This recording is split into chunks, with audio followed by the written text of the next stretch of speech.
That's the line that keeps replaying in my head, even now. Because nothing prepares you for the kind of betrayal that comes dressed in sweetness.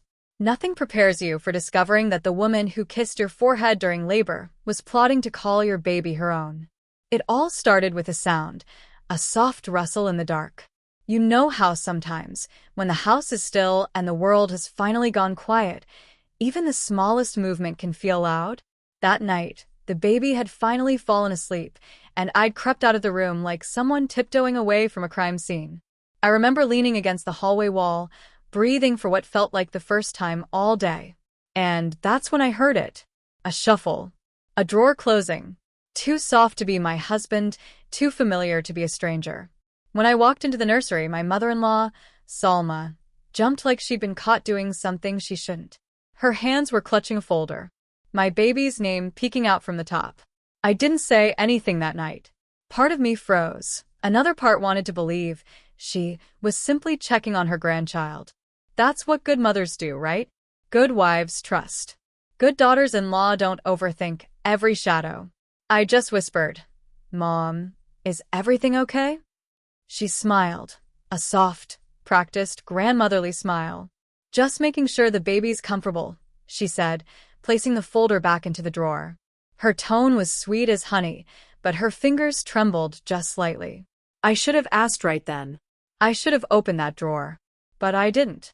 Because when you've just had a baby, you're tired in a way that softens all your instincts. If only I'd known that the real story, the real danger, was only beginning.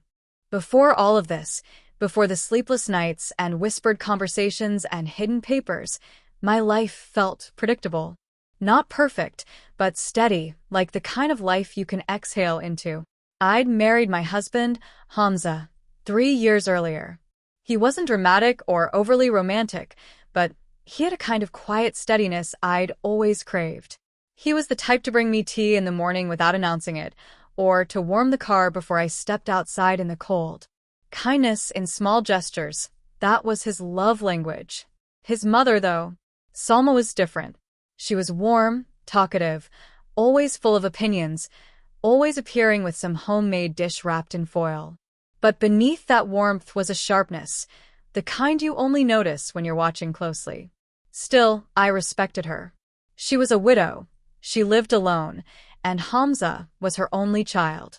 So I understood that he meant everything to her. When I became pregnant, she cried harder than I did. She held my hands and whispered, "This child will bring our family blessings." She brought me soups, massaged my swollen feet, insisted I rest more than I felt I needed to. I remember telling my best friend, "She's being too sweet, honestly. It's overwhelming." And we laughed, because who complains about too much kindness? Looking back, I realize kindness can be a mask, and sometimes the sweetest voices hide the darkest intentions. But back then, I was just a tired, excited, nervous first-time mom trying to do everything right. The day I went into labor, Salma arrived before even my own mother did. She held my hair, whispered prayers, stroked my face through the pain. She stayed in the hospital longer than Hamza did. At one point, she held my newborn daughter with such intensity, such fierce possession, that even the nurse paused. But I was too exhausted to question it. When we finally returned home, she insisted on staying just a few weeks to help. Hamza thought it was a blessing. I wanted to believe it too. For the first few days, it genuinely did feel helpful. She cooked, she cleaned, she rocked the baby. She'd take the baby from my arms and say, "You rest. You need your strength." But then little by little something shifted. She began insisting on taking overnight feeds, even when I said I wanted to do them. She would correct my parenting choices gently, but constantly. "That blanket is too light. You're holding her wrong. She sleeps better with me." At first, I brushed it off. Mothers-in-law can be involved. Everyone told me to take help when it's offered. But it wasn't help. Not anymore. I started waking up to find the baby wasn't in the crib. She was in Salma's room. I'd walk in and see her humming softly, rocking my child with an expression that felt too intimate. Like she wasn't rocking her son's baby, but her own. I confided in Hamza once. I think she's getting too attached, I whispered. He sighed, rubbing his forehead. Babe, she's just excited. She's finally a grandmother. I wanted to believe him. I really did. But there were moments, tiny moments, where her smile dropped and her eyes looked territorial. Once, when I reached out to take my own daughter from her arms, she hesitated.